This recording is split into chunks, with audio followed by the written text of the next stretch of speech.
Sabay-sabay po natin basahin, kapatid. Then flew one of the seraphims unto me, having a live coal in his hand, which he had taken with the tongs from off the altar, and he laid it upon my mouth, and said, Lo, this hath touched thy lips, and thine iniquity is taken away, and thy sin forgiven.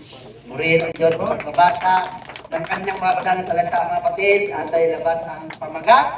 At sabay-sabay po natin basahin, mga kapatid, the cleansing fire. Do you believe, mga kapatid, ng apoy na ito, hallelujah, ay maglilinis sa ating mga buhay? Hallelujah. So, ngayon pa lang natin nalaman, mga kapatid, ng apoy pala ay pwede maglinis. Hallelujah. Akala ko, mga kapatid, ang apoy ay susunugin lamang tayo. Ngunit, mga kapatid, ito, mga kapatid, ay apoy na siyang maglilinis ng kasalanan ng bawat isa sa atin, mga kapatid. Hallelujah. Literal kaya na apoy ito? Hallelujah. Malaman po natin, mga kapatid. Sige, kamayan mong katabi mo at sabihin mong wag matulog. Kahit inantok. Hallelujah. Kahit inantok, mga kapatid, dapat gising tayo. Hallelujah. Dahil kapag natulog tayo, mga kapatid, baka bumaba ang apoy at tutupukin ang bawat isa na natutulog. Hallelujah. Sige, mga kapatid, makakaupo na po tayo. At tumanda tayo, mga kapatid, sa araw na ito. Dahil mayroong gagawin ang Diyos sa buhay ng bawat isa. Kunti man tayo, mga kapatid, hallelujah, hindi mga kapatid ang marami. Ang importante, gising tayo. Amen. Ang importante, active tayo sa araw nito, mga kapatid. Amen. Hallelujah, dahil ang Diyos ay mayroong gagawin sa buhay ng bawat isa. Thank you, Lord. So the cleansing fire, mga kapatid, para lubos natin maunawaan, umpisahan natin sa verse 1 to 8. Hallelujah. So itabi muna natin ang ating mga alalaanin dyan. Itabi mo muna ang antok mo. Alam ko, itabi mo lang po ang pastor eh. Sabihin mo muna sa antok mo na mamaya ka na dumating. Lord. No? Sa time na kung saan matutulog na. No? Hallelujah. So sabi ng dito, mga kapatid, in the year that King Uzziah died, I saw also the Lord sitting upon a throne. Sino nagsalita dito, mga kapatid? Si Isaiah ay propeta ng ating Panginoon. Hallelujah. So ito, mga kapatid, nung namatay daw si Uzziah, mga kapatid, no? Nagpakita sa kanyang Panginoon na nakaupo sa kanyang trono, high and lifted up, and his train filled the temple, mga kapatid. And sa verse 2, above it stood the seraphims. Each one had 6 wings. So ito, mga kapatid, ang mga seraphim. Kaya iba-ibang klase rin ng angels. Diba? So ito ay ang mga seraphims, mga kapatid, ay mayroong 6 na pakpak. At anong ginagawa dito, mga kapatid, ng pakpak? With twain, he covered his face. Bakit tinatakpan nila, mga kapatid, ang kanilang mukha? Dahil, mga kapatid, ang trono ng Diyos, mga kapatid, ay ang kaluwalhatian niya doon, mga kapatid. No, banal. Kaya ang pag-aaral natin kanina ay tungkol sa kabanalan, Amen. mga kapatid. So kinukubira nila yan, mga kapatid, dahil ayaw nila makita, mga kapatid, ang kaluwalhatian ng ating Panginoon. Dahil, mga kapatid, yun ay banal, mga kapatid, no? Nakakatakot tingnan kapag wala ka sa kabanalan. Amen? So with twain he covered his face, and with twain he covered his feet, no? And with twain he did fly, mga kapatid. So yun ang gamit ng 6 na pakpak ng mga seraphims, mga kapatid. Hallelujah. And one cried unto another and said, Holy, holy, holy is the Lord of hosts. Amen? So banal, hindi lamang kapatid isang bisis, kundi sinabi ng 3 bisis na banal, banal, banal ang Diyos. Hallelujah. O ang ating Panginoong Diyos. The whole earth is full of His glory. So ang glory ng Panginoon, mga kapatid, kapag binubuhos na, mga kapatid, sa mundong ito, mga kapatid, talagang na lumiliwanag. Amen? Hallelujah. And sa verse 4, and the post of the door moved at the voice of him that cried, biro, no, kapatid? And the house was filled with smoke. Then said I, Who is he? Ang sabi ni Isaiah. Saba ko, sabi niya, for I am undone, Because I am a man of unclean lips. Kita mo, kapatid? Kilala natin si Isaiah, kapatid. Di ba, isa sa pinaka anointed na hinirang ng Diyos, mga kapatid. Ngunit si Isaiah, mga kapatid, ay mayroong kapintasan. Amen. Mayroon siyang pagkukulang, mayroon siyang, kita mo, kapatid, no? Sabi niya dito, I am a man of unclean lips. Ano ibig sabihin yun, mga kapatid? Maaring mapagmata siya, mapagmura siya, no? Mapag-alimpusta siya, mga kapatid. Yung lahat ng mga sinasalita ng salita o ng bibig, mga kapatid, na hindi kayaya, mayroon si Isaiah. Amen? Hallelujah. And I dwell in the midst of a people of unclean lips. Maliban doon. Kaya nga, kapatid, kung ano yung kasama mo, magiging ganun ka. Di ba? Sa pagkatuturo kanina ng ating kapatid, no? Kung saan ka, kapatid, dapat tayo bilang mga apostolikong mananampalataya, kahit nahalo ka doon sa mga unbelievers, dapat, kapatid, ang pagiging apostoliko mo ay nandoon pa rin. So itong sinasabi ni Isaiah, mga kapatid, Prophet Isaiah, mga kapatid, na siya daw ay tumitira o nananahan doon sa mga taong unclean lips. O yung mga ang labi daw ay walang ginagawa kundi ang salita ng mga bagay na hindi kaya-aya pakinggan. Amen? Amen. For mine eyes have seen the King, the Lord of hosts. Kaya natakot siya dahil siya ay makasalanan. Ngunit nakita niya, kapatid, ang King of Kings, walang iba kundi ang ating Panginoong Hesus. No? At dahil siya ay makasalanan, ay siguradong mamamatay siya. Yun ang iniisip niya. Dahil, kapatid, walang makaka-penetrate sa ating Panginoon na makasalanan. Kaya nga, dapat tayo mamuhay ng may kabanalan, mga kapatid. Next verse. Then flew one of the seraphims unto me, having a live coal in his hand, which he had taken with the tongs from off the altar. Saan galing, mga kapatid? Sa altar. Hallelujah. Malalaman natin kung anong meaning niyan mamaya. And sa verse 7, and he laid it upon my mouth, and said, Lo, this hath touched thy lips, and thine iniquity is taken away. Amen.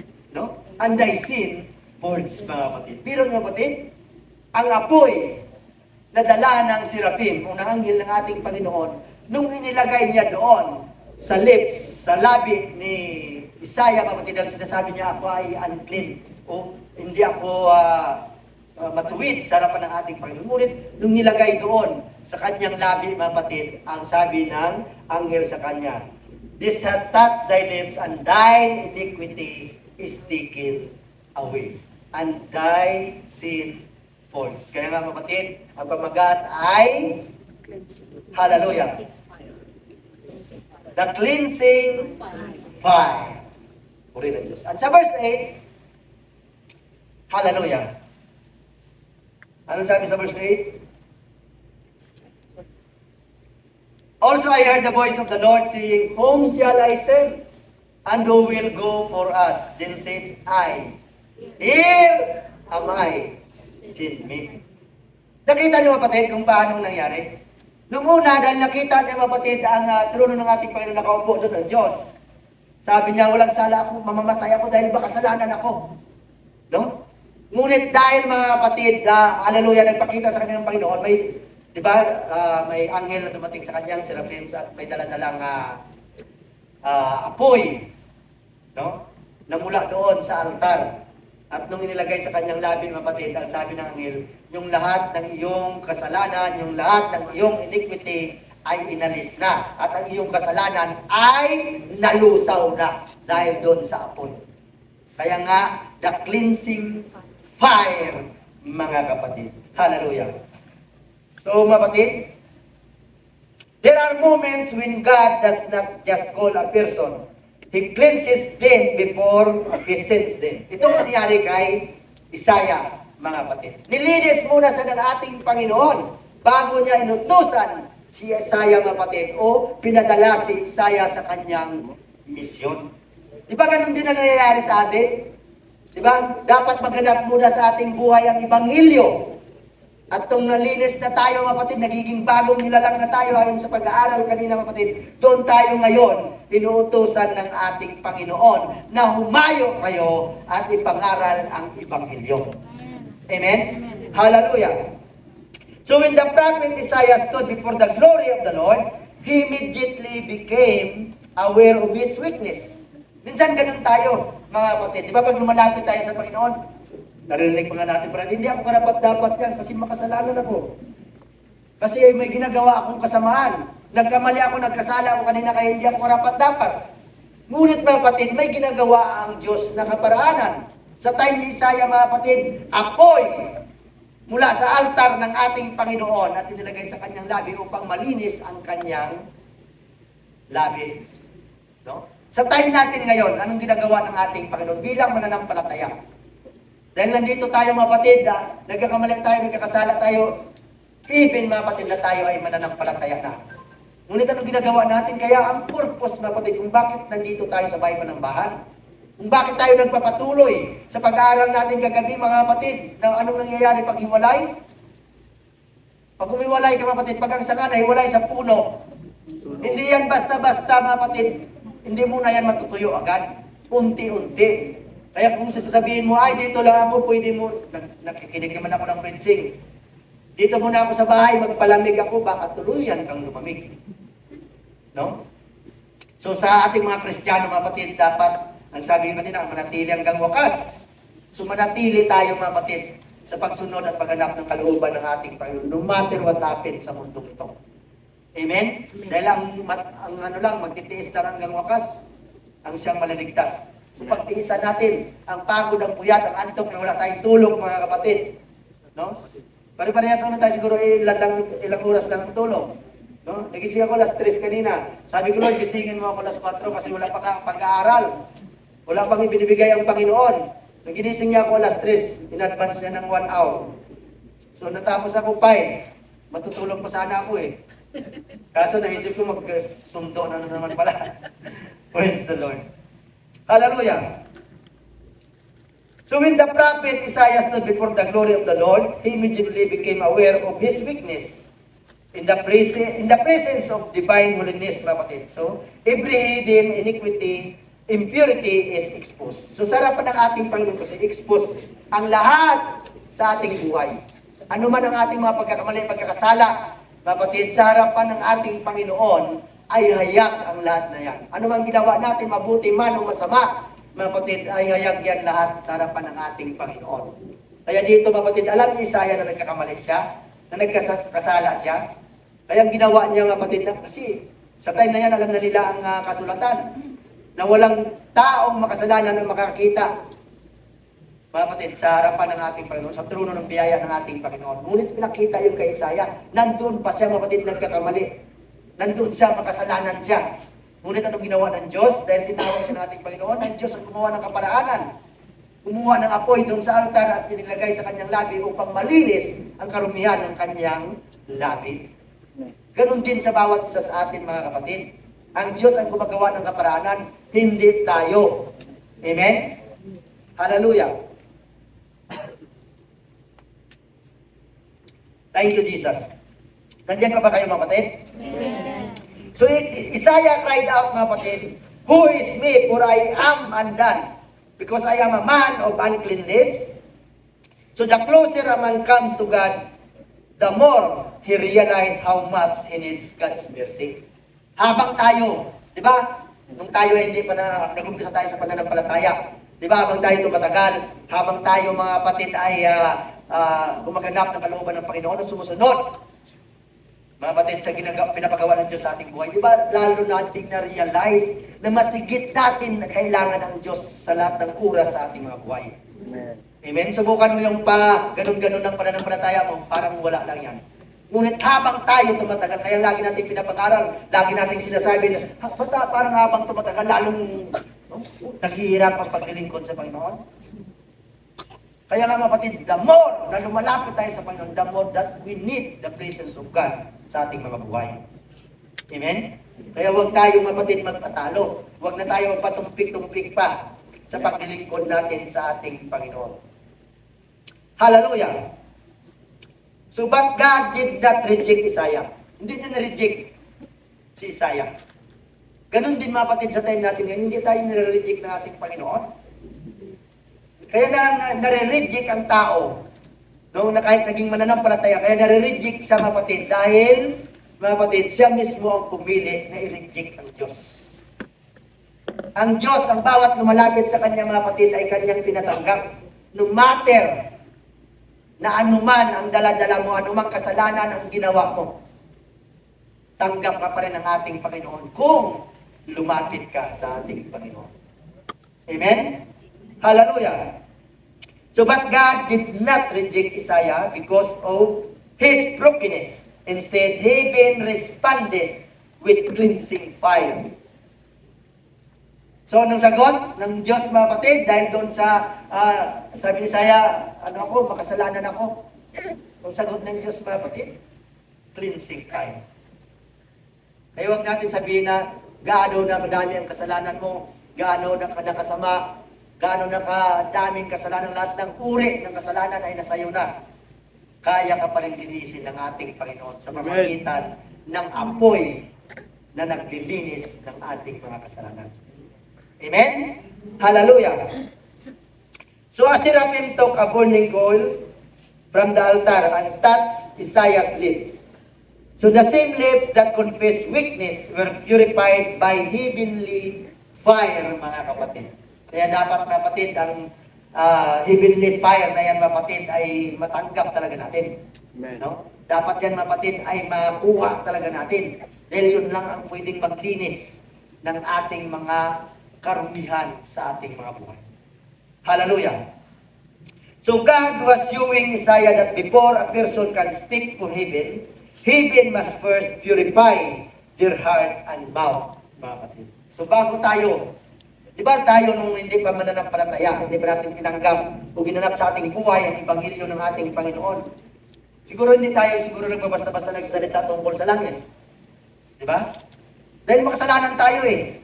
Dahil ang kasalanan na yun, yung nag-ano sa atin na hindi pwede, kasi hindi nga, ang kasalanan hindi nga pwedeng makapasok doon.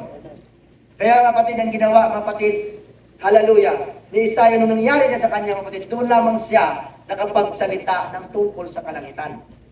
Tungkol sa biyaya ng Diyos. Tungkol sa trono ng Diyos, mga kapatid, na although pinakita na sa kanya sa vision, mga kapatid. Ngunit natakot siya. Yun ang unang ekspresyon ng tao, mga kapatid. No? Subukan natin nung hindi pa tayo nananampalataya, mga kapatid, subukan mo magpakita. Subukan ng Diyos, halimbawa magpakita. Sigurado matakot ka. Ngunit sa time na natin na mananampalataya natin, hindi na tayo takot. Hindi na tayo nangangamba dahil mayroon tayong personal na relasyon sa ating Panginoong Diyos. Magpakita man siya ngayon sa atin, yes, magagalak pa tayo. Hindi na tayo matakot. Ang takot siguro yung bilang reference sa Kanya. Amen? Amen. Hallelujah. So God was showing Isaiah that before a person can speak for heaven, heaven must first purify their heart and mouth. Many people want the anointing. Diba? Maraming tao ang gusto ng anointing. No?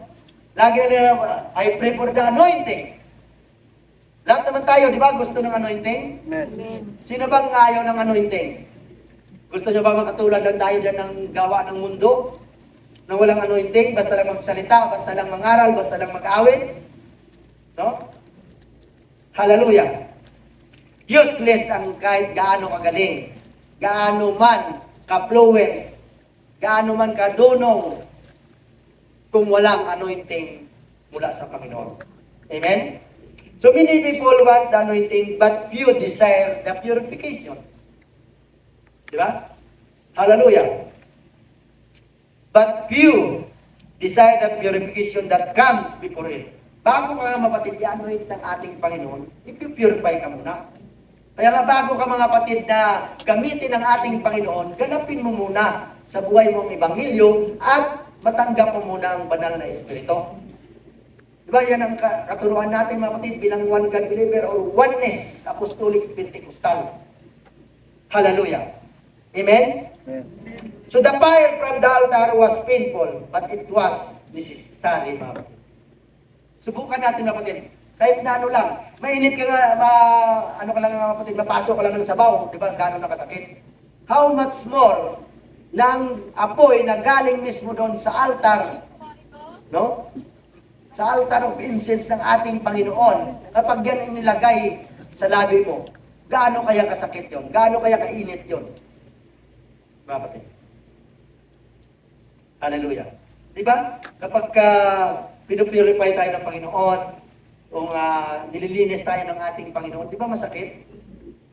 Di ba ang sabi nga doon sa 1 John 15, sa John 15, di ba? Ng mga sanga na hindi namumunga ay kanyang pinuputol.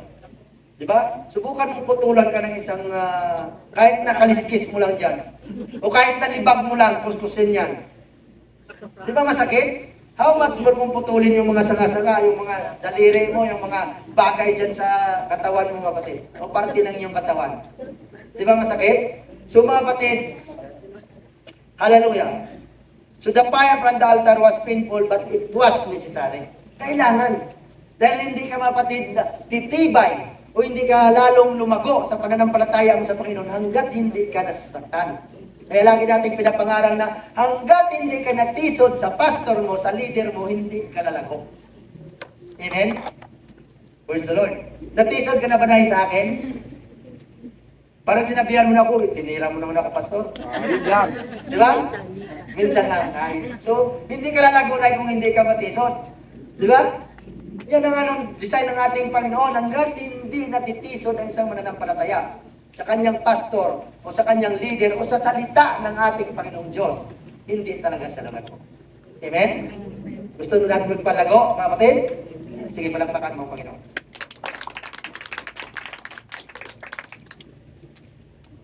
Thank you, Jesus. Masakit, mga kapatid, habang nililinis tayo ng Diyos. Di ba? Lagi nang sinasabi. Di ba lagi mong sinasabi, habang tumatagal ka, habang pinapagalitan ka, habang sinasaway ka, hindi mo naranasan yun sa labas? Bakit, mga kapatid, naranasan natin sa loob ng bahay manambahan? Dahil mahal tayo ng Diyos. Yes. Gusto ng Diyos na maayos ang ating pamumuhay sa kanyang harapan. Gusto ng Diyos na malinis tayo, na umarap sa kanya. Di ba? Di ba hindi naman natin naranasan sa sanlibutan? Sa sanlibutan, katuwaan ng doon, kasayaan. Di ba? Pero dito sa bahay manambahan, sinasaway tayo. Di ba? Pinapagalitan tayo. Di ba? Dahil yan, mapatid, ang nais ng Panginoon na para magiging maayos ang ating pamumuhay sa harapan ng ating Panginoon. Amen? Amen. Nandyan pa ba kayo? Amen. Wala bang inaantok? Praise the Lord. Tulog na si Matmat? Si Abby tulog na rin. Mati!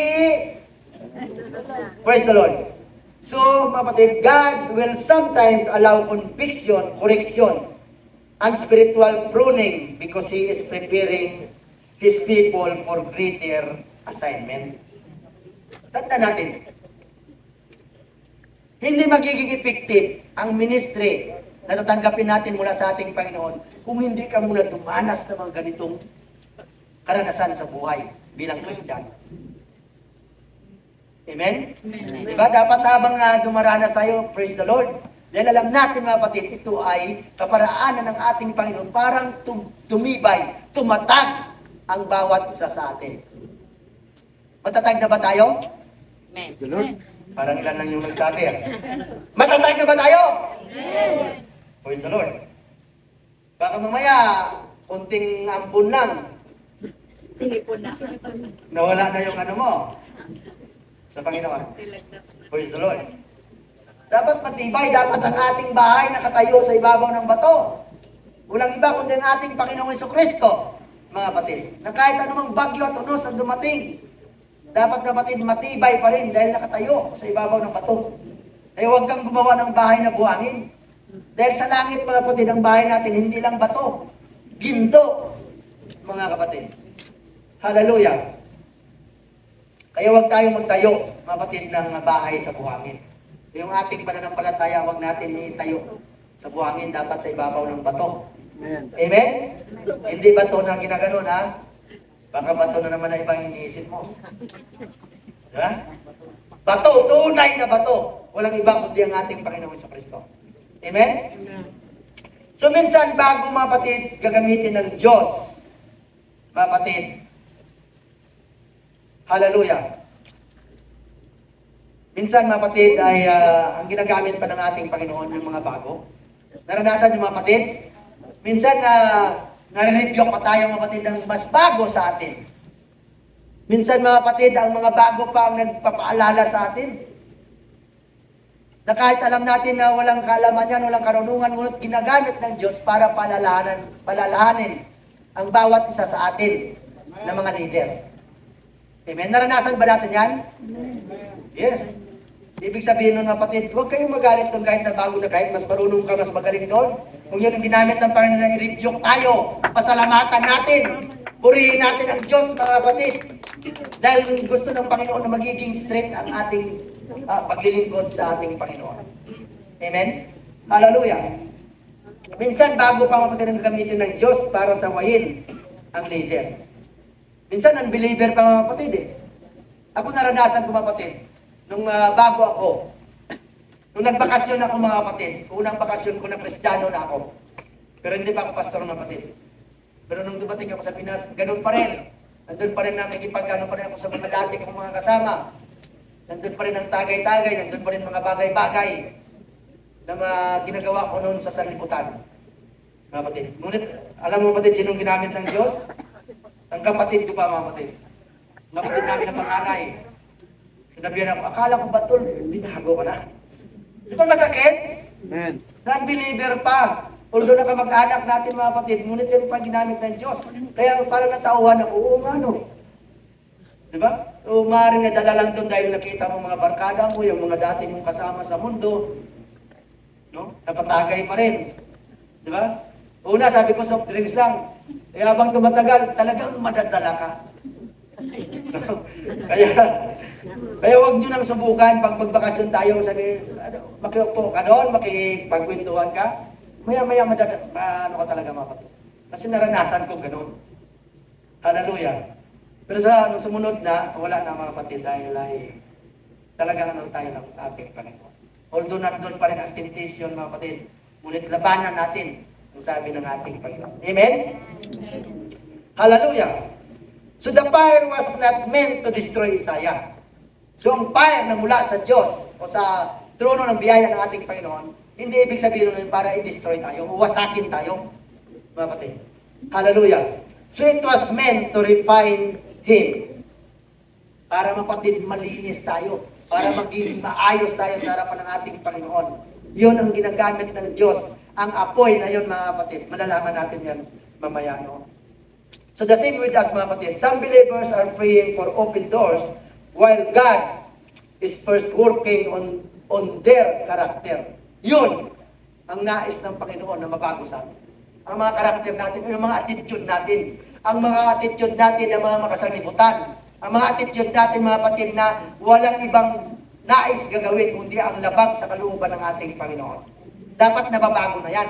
Di ba bagong nilalang na tayo? Wala nag-imin, wala pa ng bagong nilalang. Praise the Lord. Hallelujah. So, ang attitude natin, mga kapatid, dapat pinapaayos natin yan sa ating Panginoon. Sabi kanina ng ating Bible teacher, dapat mayroon na tayong control. May control na ba tayo, mga kapatid? Amen. Praise the Lord. Hallelujah. So, others are asking for influence while heaven is still cleansing pride, bitterness, and fear from within them. So, minsan, mga kapatid, nung hiningi ng isang tao, isang mananampalataya sa ating Panginoon, magkaroon siya ng kapangyarihan para maka-impluensya siya. Ngunit mga kapatid, ang Panginoon, ang talagang gusto ng Panginoon na malinis muna sa ating mga kapatid, ang ating mga pride. Kasi yan ang ginagamit ng kalaban. Yan ang in-inject ni Satanas sa lahat ng tao, ang pride. Lahat tayo mayroon yan. Kaya dapat mga kapatid, makontrol yan. Dapat ang pride na yan, piniprito. Amen? Hallelujah. Sabon, pastor. Praise the Lord. Sinasabon. Kung pride pa sila, pride sa bunit. Sinasabon. Dapat pag sinabon mo, banlawan mo. Amen? Huwag mo lang sabunan. Banlawan pa. Mga kapatid, no? Hallelujah. So, ang mga bitterness sa ating mga puso, mga kapatid, yan ang dapat pinapabago natin sa ating Panginoon. No? God understands that purity sustains what keeping alone cannot maintain, mga kapatid. No? So before the platform comes the process. Kaya nga kapatid, bago tayo mag-ano ng nais na tumayo o nais mga kapatid na mangaral, magturo ng salita ng ating Panginoon, dapat ipaprocess muna natin sa ating Panginoon ang dapat na maayos sa ating mga buhay. Amen? Hallelujah! So before the ministry comes the altar. Kaya mga kapatid, ang ministry, no? Anumang klaseng ministry dito sa Bahay Panambahan, hindi yan magiging effective kung wala munang kasamang pagluluhod sa harapan ng ating Panginoon. Kaya ganoon na lang, kahit sa practice lang, mga kapatid, dapat mayroon kayong prayer.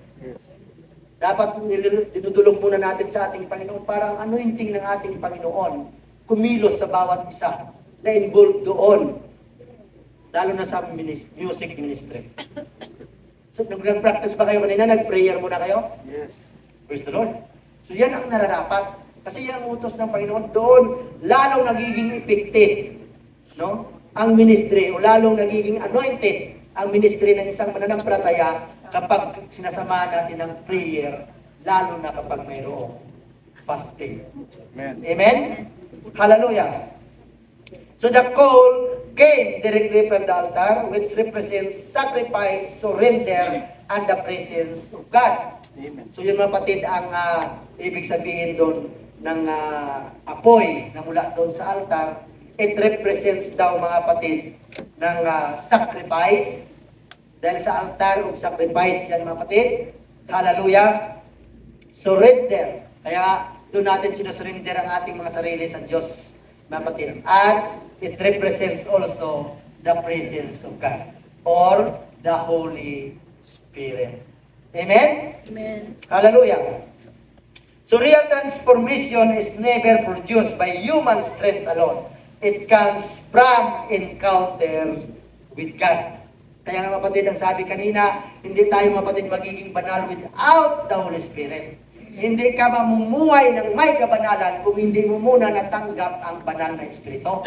Dahil ang banal na Espiritu, mga kapatid, ang siyang nagko-convict sa atin, ang siyang naglilinis sa atin, ang siyang nagpapalayas ng karumihan ng ating mga buhay.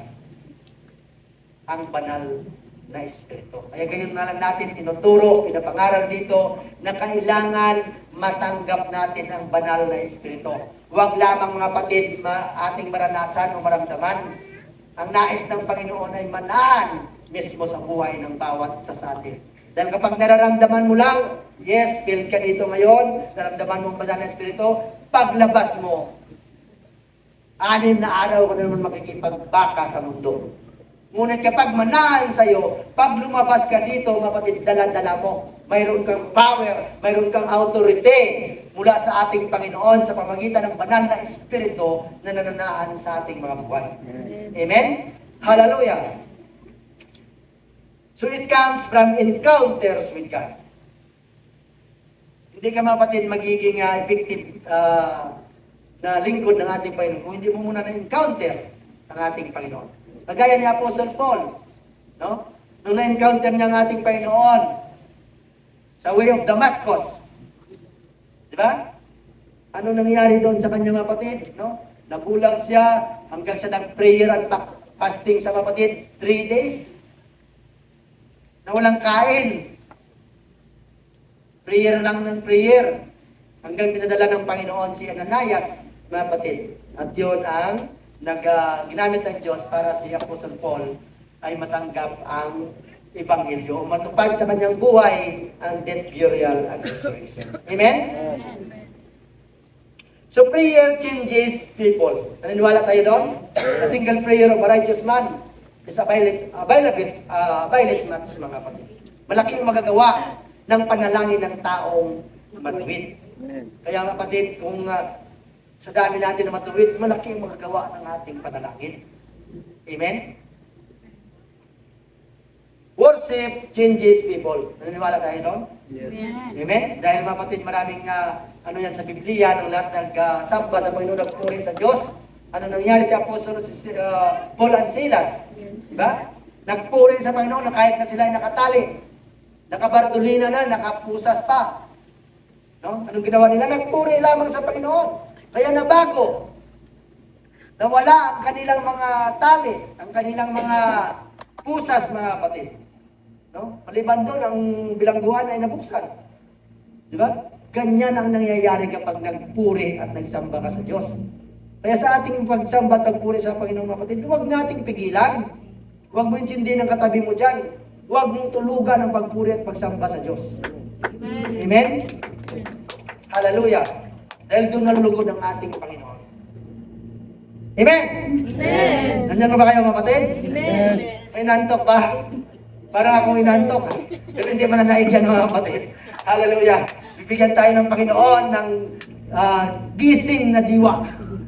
Amen. Hallelujah. Time in God's presence, mga kapatid, changes people. Yes. Kapag nandun ka parati, mga kapatid, may oras ka sa presensya ng ating Panginoon, napabago talaga ang buhay ng tao. Amen. Subukan mo, kapatid, nandun ka lang magbabad sa presensya ng ating Panginoon. Paglabas mo, mga kapatid, sa bahay mo, makikita ka nila nagliliwanag. Kasi nangyari kay Moises, 40 days, 40 nights siya nandoon sa presensya ng ating Panginoon. Nung bumaba sa bundok ng Sinai, mga kapatid, anong nakikita sa kanya? Nagliliwanag siya. Amen. Dahil doon sa presensya ng ating Panginoon. The same God, mga kapatid, na nagbigay yun kay Moises, the same God na siya na ating pinaglilingkuran ngayon. The same God na kaya din ibigay sa bawat isa sa atin. Yes. Kaya kung gusto natin magliwanag, mga kapatid, ay manatili tayo sa presensya ng Diyos. Amen. Amen? Nandiyan pa ba kayo, mga kapatid? Amen. Hallelujah. So when the fire of God touches a life, things cannot remain the same. Naniwala tayo doon? Amen. Kapag tayo, mga kapatid, ay hinipo na ng ating Panginoon. Di ba? Hindi na tayo nananatili sa ganung buhay, sa ganung sitwasyon. Di ba nababago tayo? Kaya binabago niya tayo araw-araw. Kapag patuloy tayo, araw-araw tayo, mga kapatid, nandyan sa presensya ng ating Panginoong Diyos. Amen. Hallelujah. Thank you, Jesus. So Jeremiah understood this fire when he declared, ang sabi ng Jeremiah 20 verse 9, Then I said, I will not make mention of him, nor speak any more in his name. But, sabi ng Jeremiah, his word was in my heart as a burning fire shut up in my bones. And I was weary with forbearing, and I could not stay. Amen. Pero nyo, mga kapatid, si Jeremiah, siya rin, mga kapatid, sa ginamit ng ating Panginoon, kung paano ka anointed. Di ba? Na nandun pa lang siya, mga kapatid, sa tiyan ng kanyang nanay, ay pinili na siya. Hinirang na siya. E tayo, mga kapatid, pinili at hinirang ng Diyos, ay matatanda na. Si Jeremiah, mga kapatid, ay pinili at hinirang siya ng Diyos sa sinapupunan pa lang ng kanyang ina. Amen. Amen? Ano na, bakit si Jeremiah, mga kapatid, sa sinapupunan tayo ay matanda na? Diyos lang nakakaraw. Amen? So sabi niya, mga kapatid, His word was in mine heart as a burning fire. Katulad ng, mga kapatid, ng apoy, namumugnaw ang salita ng Diyos na rumirima sa ating mga puso. So the word of God is like, mga kapatid, a burning fire sa ating mga buhay. At alam natin kung sino yan. Ang ating Panginoon, Yes. Hesus Kristo. Kaya ang apoy na mula doon sa altar, mga kapatid, ng Diyos na naglinis ng kasalanan ni Isaiah, walang iba kundi ang ating Panginoon. Yes. Walang iba kundi ang ating Panginoong Hesus Kristo because He is the Word of God. At siya lamang ang maglilinis ng ating mga kasalanan sa pamagitan ng kanyang banal na dugo. Amen? Amen. Palakpak sa Panginoon. Hallelujah. So the fire of God does not only cleanse, it also awakens passion, boldness, and spiritual hunger, mga kapatid. Ang hallelujah, apoy daw ng Diyos na yan, mga kapatid, hindi lamang naglilinis ng ating mga kasalanan, bagkos, mga kapatid, hallelujah, nagbubukas ng ating spiritual na kaunawaan, nagbubukas, mga kapatid, ng ating pagkakaroon ng compassion sa kaluluwa o sa bawat isa sa atin. Hindi naman natin, mga kapatid, kayang ibigin ng kapatid mo o yung kapwa mo kung hindi muna tayo inibig ng Diyos. Amen. Amen? Hallelujah. Siyang unang umibig sa atin at binigay ang kanyang sarili upang tayo din na mga mananampalataya sa kanya ay mga kaibigan bilang magkakapatid sa pananampalataya. Amen? Amen. Hallelujah. So, compassion sa kaluluwa. Mayroon ba tayong compassion sa kaluluwa? Yes. Amen? Kaya mo bang mahalin, magkaroon ng compassion sa iyong kaaway? Amen. Isa lang sa sagot. Hello to So, ibig sabihin, ayaw nyo pa rin talaga ibigin ang kaaway mo. Yun lang. Ayaw nyo pa rin talaga mahalin ang kaaway mo. Hallelujah. Ang sabi ng ating Panginoon, forgive one another and love one another. Hindi sinabi hate one another. Amen? Ang process pa daw, Pastor. Praise the Lord. So ingat tayo sa on process na yan. Baka biglang dumating ang ating Panginoon. On process ka pa rin. Baka on process pa rin ang pag-akyat mo sa langit. Yun lang. Dapat yan nun na, ibigay mo na yan. Huwag nating hayaan na maiwan tayo dito.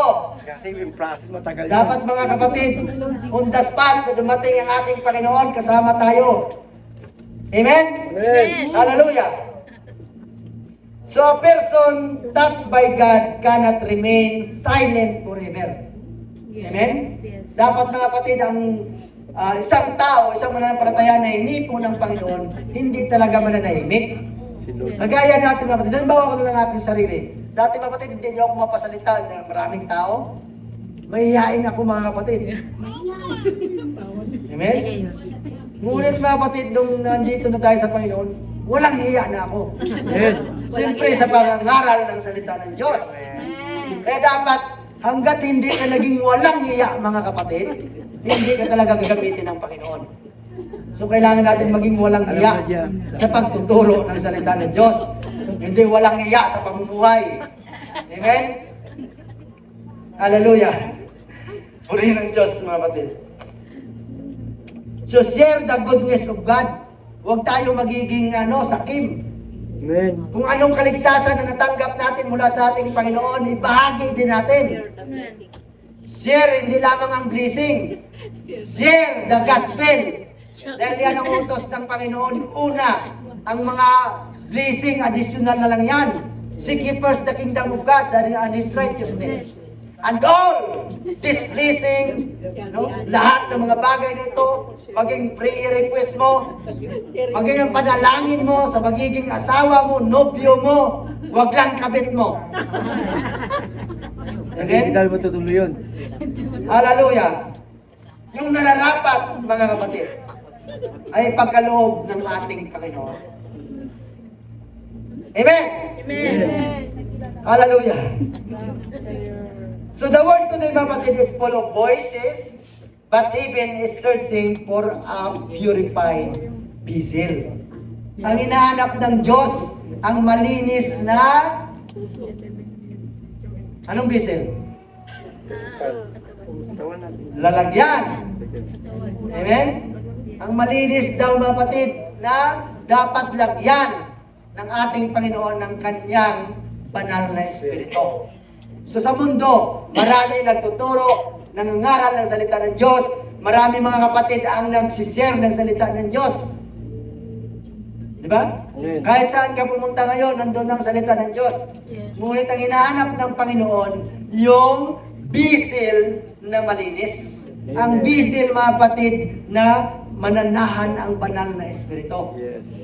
Dahil hindi mananahan ang banal na Espiritu sa buhay mo kapag mayroon pang karumihan dyan. Kaya dapat mga kapatid, anong gawin natin? Hayaan natin na ang apoy na yon linisin ang ating mga karumihan. Amen. Amen? Amen. Hallelujah. God is not merely looking for talented people. He is looking for surrender heart, mga kapatid. Yes. Ang puso natin na may pagpakumbaba na sinusurrender o sinusuko sa ating Panginoon. No?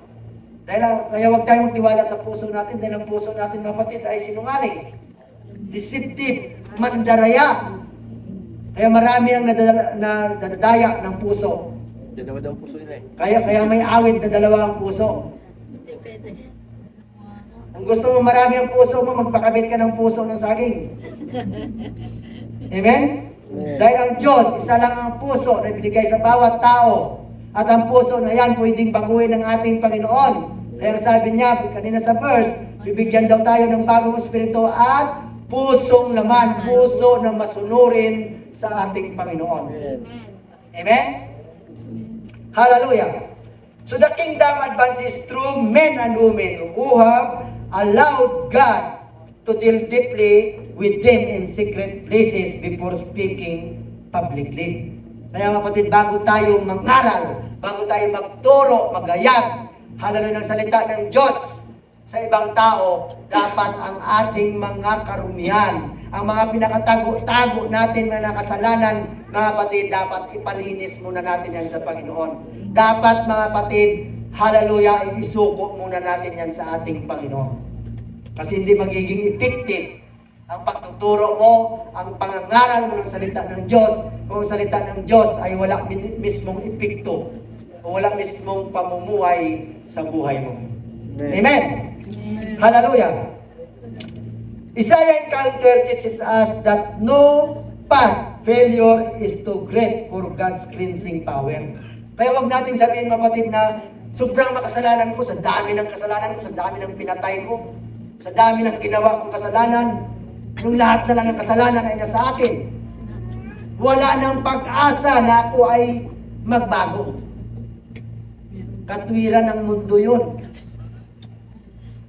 Hindi mo ako kayang baguhin. Yes, hindi ko kayo kayang baguhin. Ngunit ang Diyos ay kayang baguhin kahit gaano kadami ang kasalanan mo. Kahit gaano kadumi ang buhay mo, kahit gaano kabasag ang buhay mo, kapatid. Hallelujah. Amen. Thank you, Jesus.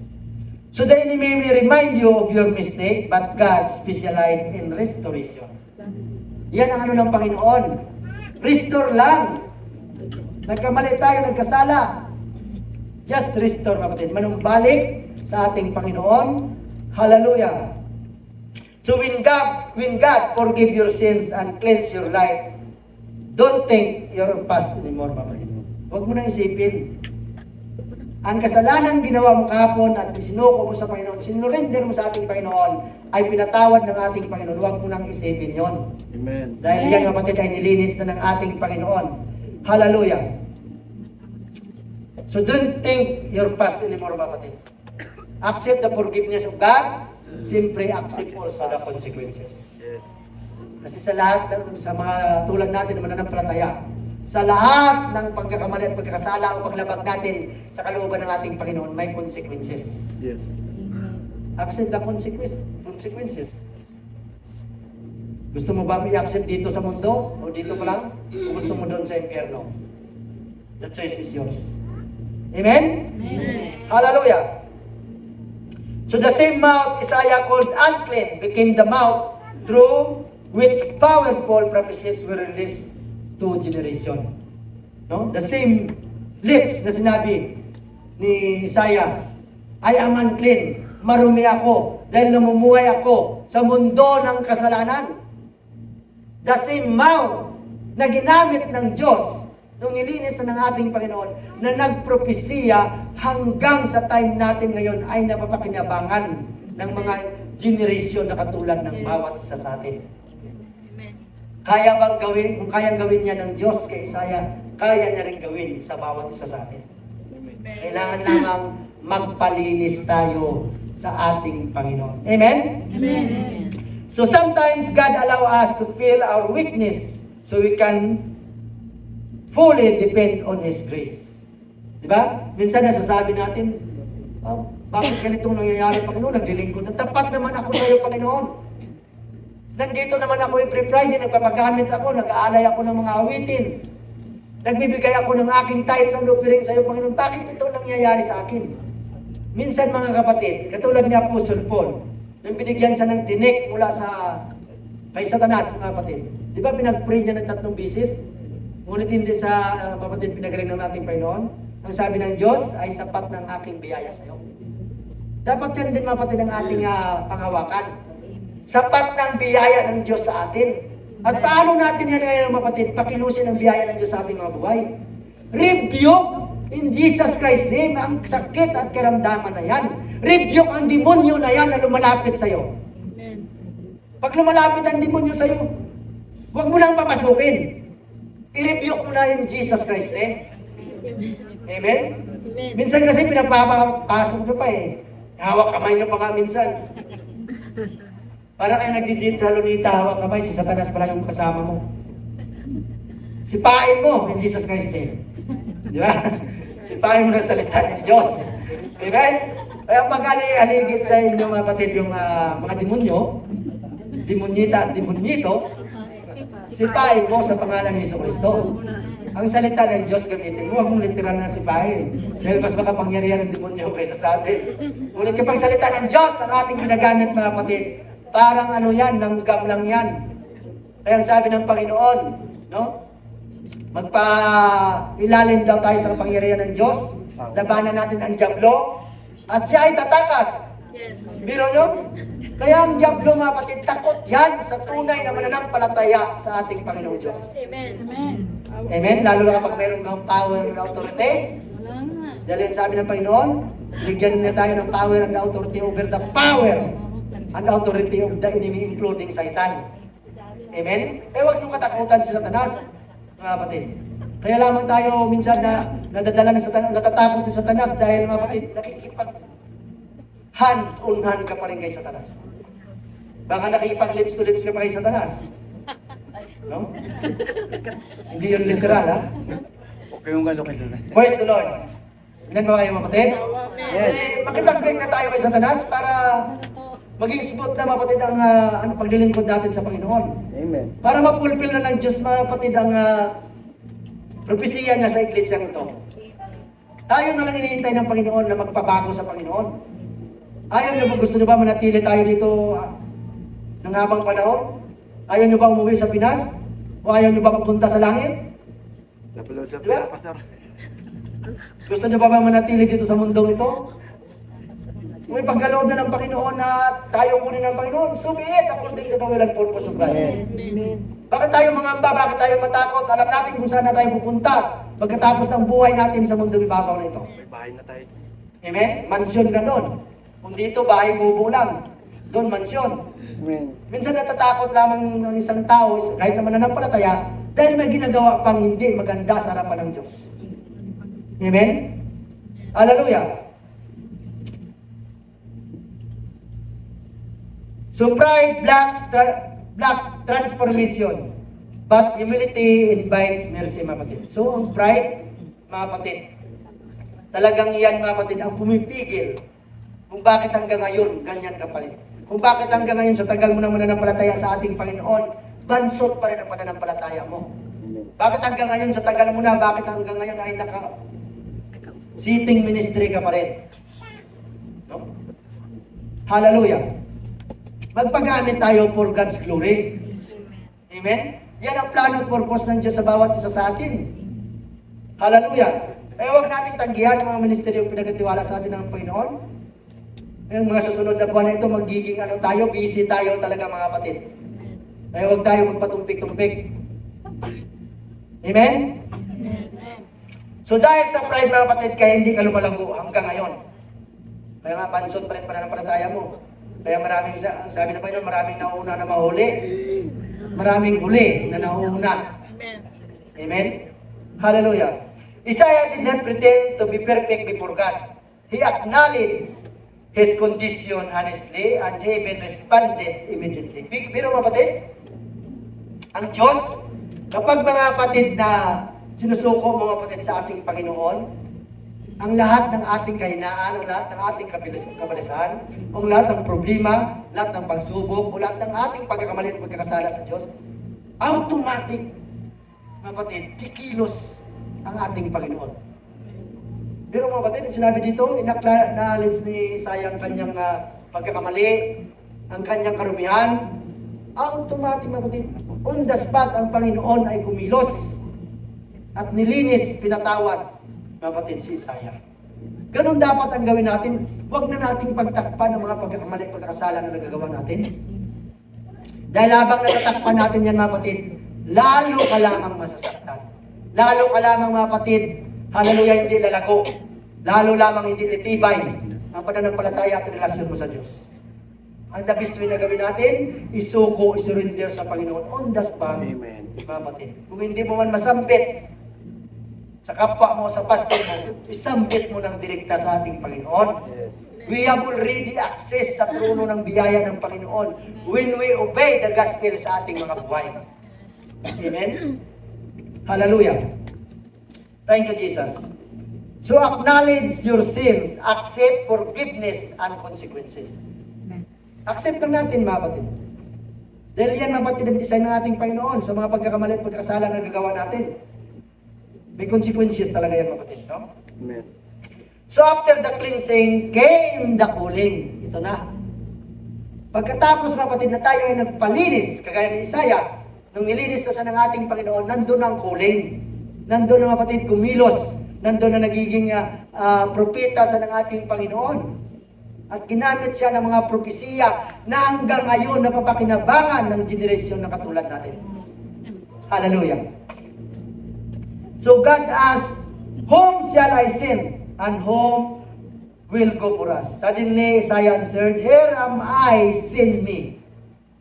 Purity produce readiness, mga kapatid. Hallelujah. Yung sinabi na yung kapatid na yung Panginoon, no, sinong susuguin natin?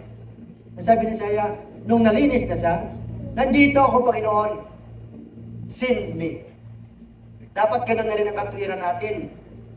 Kapag tayo ay nagpapalinis na sa ating Panginoon, na bago na tayo, ganap na ang Ebanghelyo sa ating buhay, pag tinawag ka ng Panginoon, wala na dapat hesitation, mga kapatid. Wala na dapat sabihin, ba't ako, ba't ako?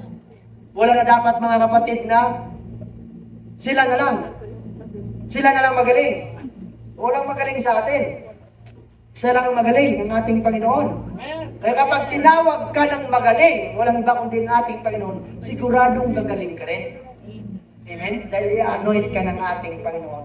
Kaya kapag tinawag kayo para gamitin sa anumang klaseng ministro, mga kapatid, o ministeryo, na pagkatiwala sa atin ng Diyos, huwag na huwag tayong tumanggi dahil pribileyo lang yan. Ang iba sa inyo, ililift up ng Panginoon. Iba sa inyo, tataas na ng Panginoon. Iba sa inyo, gagamitin na hindi lamang dito sa FOGC. Sa labas, kung saan-saan pa, mga kapatid, ay gagamitin na ng ating Panginoon. Hindi ba tayo nagagalak niyan? Di ba tayo natutuwa? Na dati tayo mga suwael, mga tampalasan sa harapan ng ating Panginoon. Ngunit dahil nagpalinis tayo sa Panginoon, ngayon ginagamit na tayo for the glory of God. Amen? Amen. So yun ang i-desire natin. Huwag tayo na hanggang ngayon taga pakinig dyan ng chismis at saka hanggang ngayon wala kang ginagawa, ulit chismisan. No? Chismis mong salita ng Diyos, siguradong may pagpapala ka. Amen. Ngunit pag chinismis mo ang kasamaan, no, para sa kasama ng ibang tao, hindi pagpapala ang tanggapin mo. Hindi pagpapalo. Amen? Amen. Hallelujah! So when God cleanses a person, mga kapatid, fear begins to disappear and purpose begins to rise. Mga kapatid. Hallelujah! Kaya nga pag nilinis na tayo ng ating Panginoon, dapat wala ng takot. No? Sino bang natatakot pa dito? Sinong natatakot? Walang natatakot sa inyo? Sinong natatakot mamatay? Sinong hindi natatakot mamatay? O papayag kayo ngayon na mamatay na tayo lahat? If God's will and God's purpose, mga kapatid. Pero hindi naman yan mangyayari sa buhay natin hanggat hindi tapos ang Diyos sa bawat isa sa atin. Ayaw pa nila, Pastor, para hindi Amen? na may iwan, Pastor. Ay, may iwan pa na, May naiwan Pastor. pa ata kayong kayamanan. Ano, naiwan pa ba si Habibi mo? Marami pang utang, Pastor. Iwanan mo na yan ang tuluyan. Hayaan mo ang utang na yan. Hayaan mo si Lord magbayad. Hallelujah. Praise the Lord. Pagka tunuan na tayo ng Panginoon, wala ka na rin utang. Bahala na may iwanan. Kawawa na may nautangan. Kawawa ang nambayad. Praise the Lord. Kaya bago pa tayo kunin, magbayad na kayo. Kung may mga utang man tayo, mga kapatid. Hallelujah. Hindi ko nga kaya umakyat. So dapat hindi na tayo takot. Takot ka ba mga kapatid na ipangaral ng salita ng Diyos? Wala ka dapat takot. No? So isang tunay na Kristiyano na mga lingkod ng ating Panginoon dapat walang katakutan. Isa lang katakutan natin ng Diyos. Amen? So many people want God to use them while still holding onto habits, words, and attitude that grieve the Spirit. No? Maraming gusto magpagamit, ngunit marami mga kapatid ang mga nandun sa buhay hanggang ngayon hindi kayang isuko. Dahil nangihinayang. Di ba? Nangihinayang pa ba kayo sa mga lipstick nyo na yan?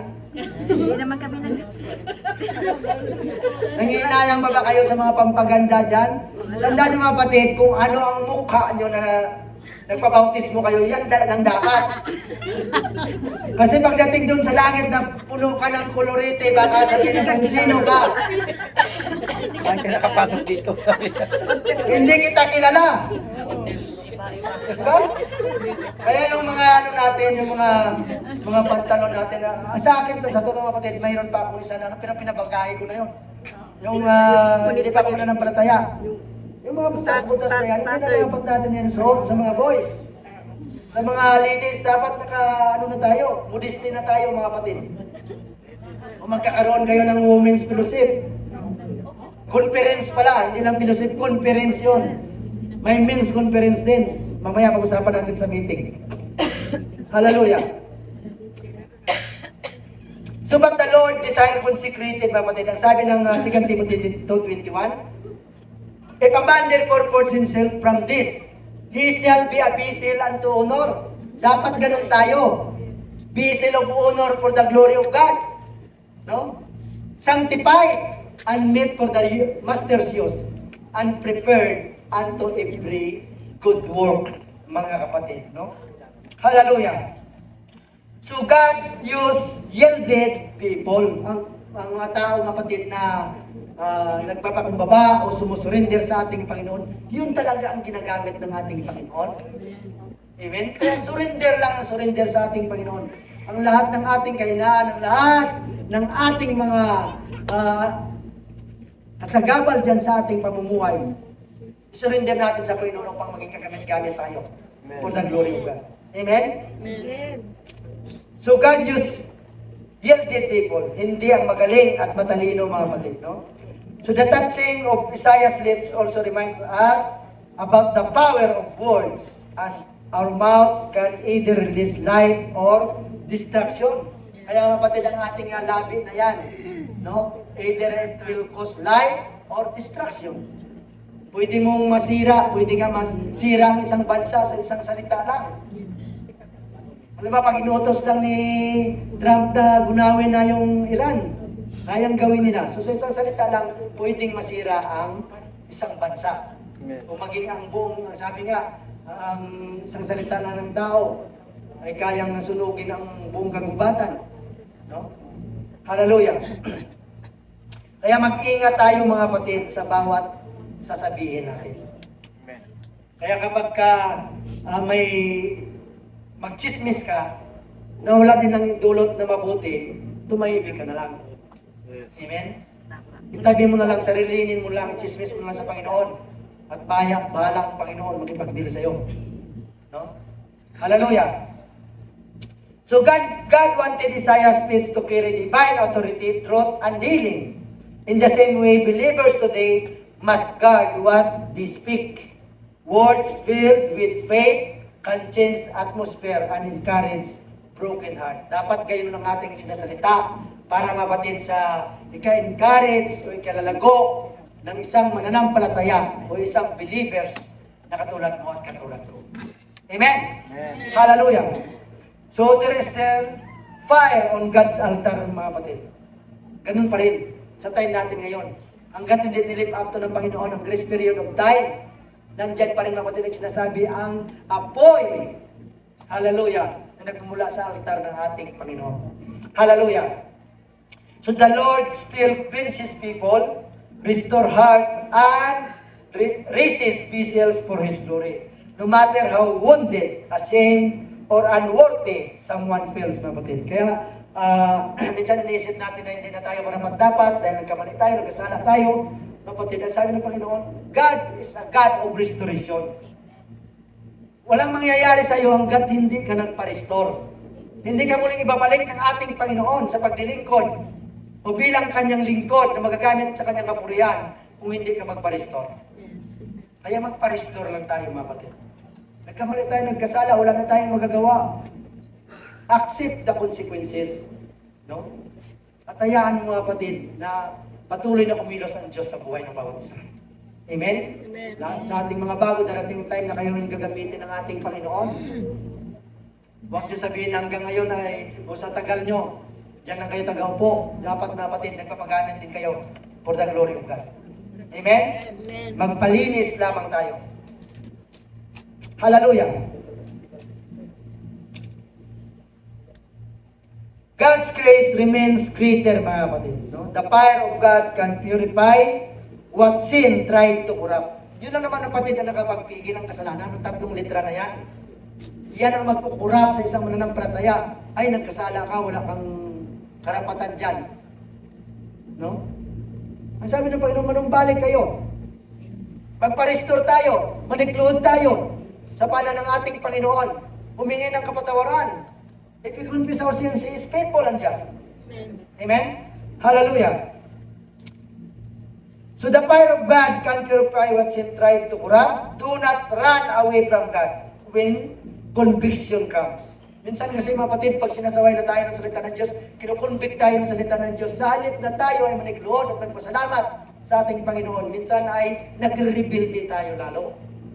Huwag natin gawin yan dahil ikaw ang talo. Habang nagre-rebelde ka, mga kapatid, lalo ka lang masaktan, lalo ka lang lalayo sa ating Panginoon. Hanggang sa uli, doon ka na igagatong sa apoy ng impyerno. Amen. Huwag nating hayaan, no, na makarating tayo sa mga ganyan. Amen? Amen. So do not run away from God when conviction comes. Run toward Him. No? The cleansing fire of heaven is proof that God still has a purpose for your life.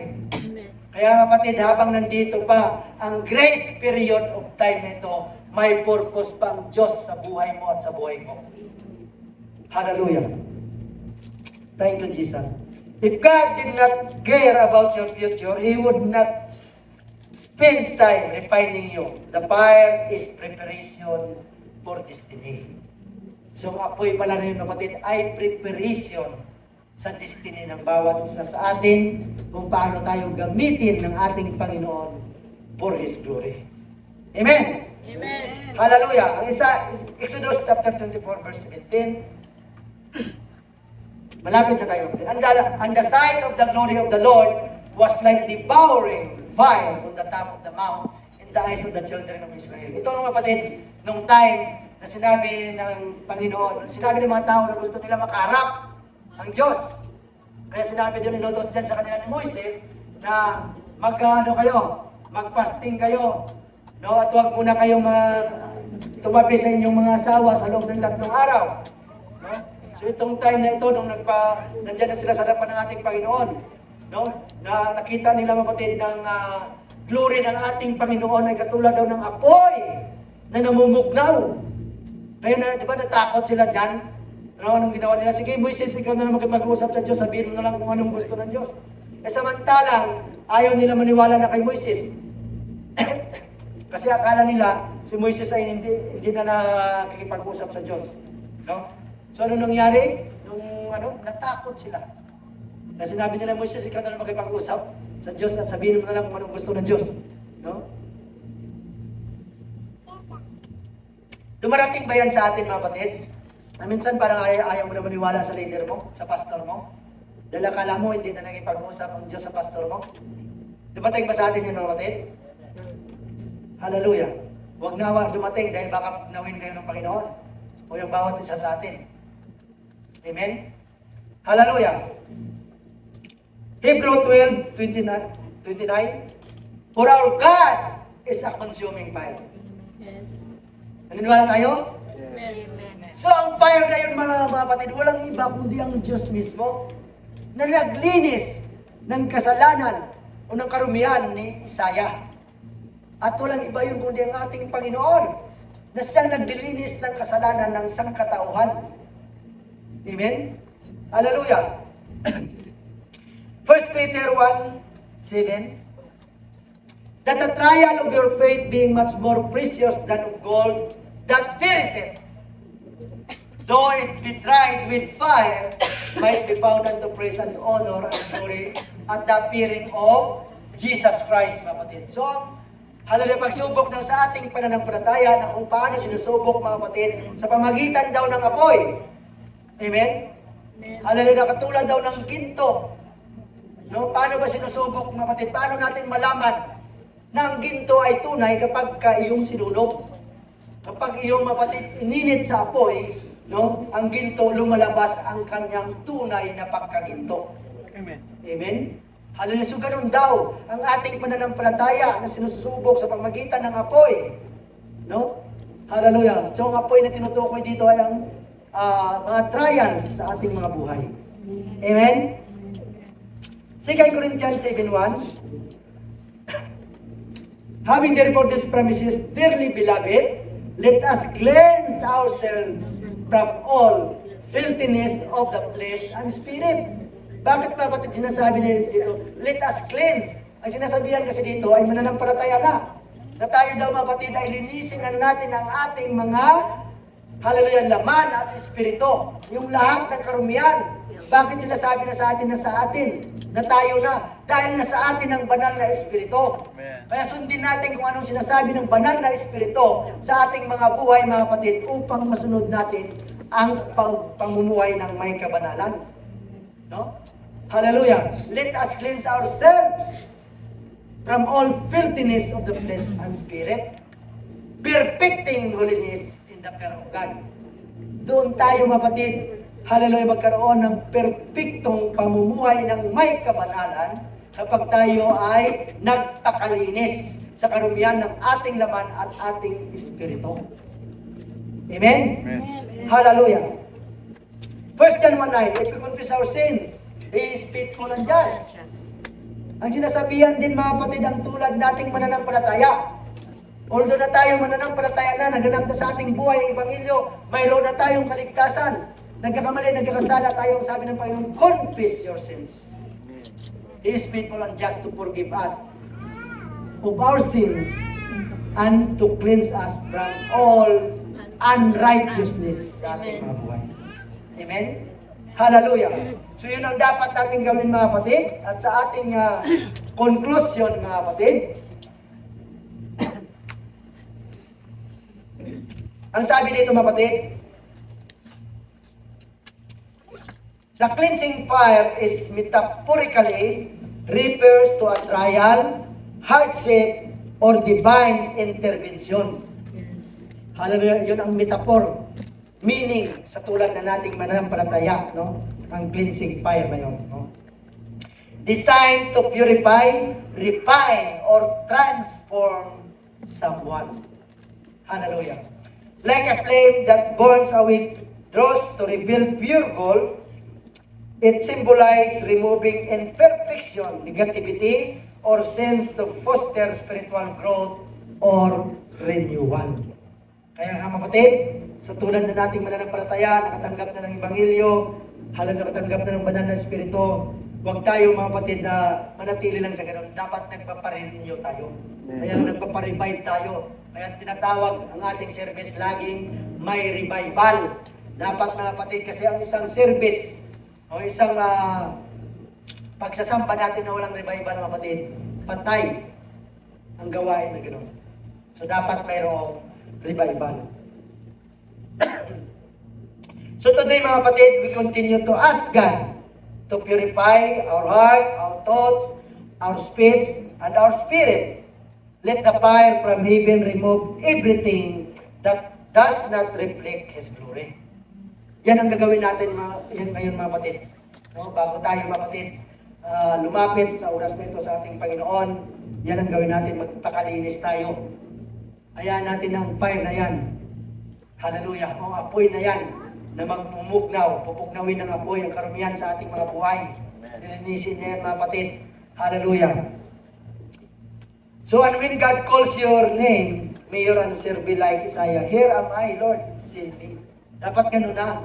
After, mga kapatid, nagpapalinis tayo. Yun, pag tinawag na tayo ng Panginoon, pag tinawag ng Panginoon ang pangalan mo, dapat ang sagot mo, "Nandito ako, Panginoon." Anong iuutos mo? Ganun dapat ang ating halaga pagsagot sa ating Panginoon. Amen? So sa oras na ito, mga kapatid, desire the fire that cleanse. Mga kapatid, walang iba kundi ang banal na Espiritu. Sabi ng Acts 1:8, "You will receive power after that, the Holy Ghost shall come upon you, and ye shall be witnesses unto me, both in Jerusalem and all Judea, and in Samaria, and unto the uttermost part of the earth." Doon ka lamang magkaroon ng power, mga kapatid. Halaga ito, witness ang ating Panginoon when you receive the Holy Spirit. When you receive, mga kapatid, ang fire na yan, mga kapatid, kagaya na nangyari sa Day of Pentecost. Di ba, nung sila nabuspos ng Espiritu Santo, pinapakita nga dilang apoy, no? So, apoy na nanaan sa bawat isa sa kanila, yun ang banal na Espiritu. No? Romans 8:26, "Likewise, the Spirit also helpeth our infirmities. For we know not what we should pray for as we ought, but the Spirit itself maketh intercession for us with groanings which cannot be uttered." Kaya hindi natin isigaw, hindi natin masabi, mga kapatid, hayaan natin ang banal na Espiritu Amen. ang makipag-usap. Kaya nga, kapag tayo naniglod sa harapan ng ating Panginoon, spirit to spirit, dapat tayo nakipag-usap sa Diyos. Amen? Amen. At ang last verse natin, mga kapatid, 2 Timothy 1:7. "For God hath not given us the spirit of fear, but of power, and of love, and of a sound mind." Amen? Yan ang binigay ng Diyos na Espiritu sa bawat isa sa atin. Kaya dapat wala tayong takot. Amen? Kundi mayroon tayong kapangyarihan para gapiin ang takot, para gapiin ang gawa ng kalaban sa ating mga buhay.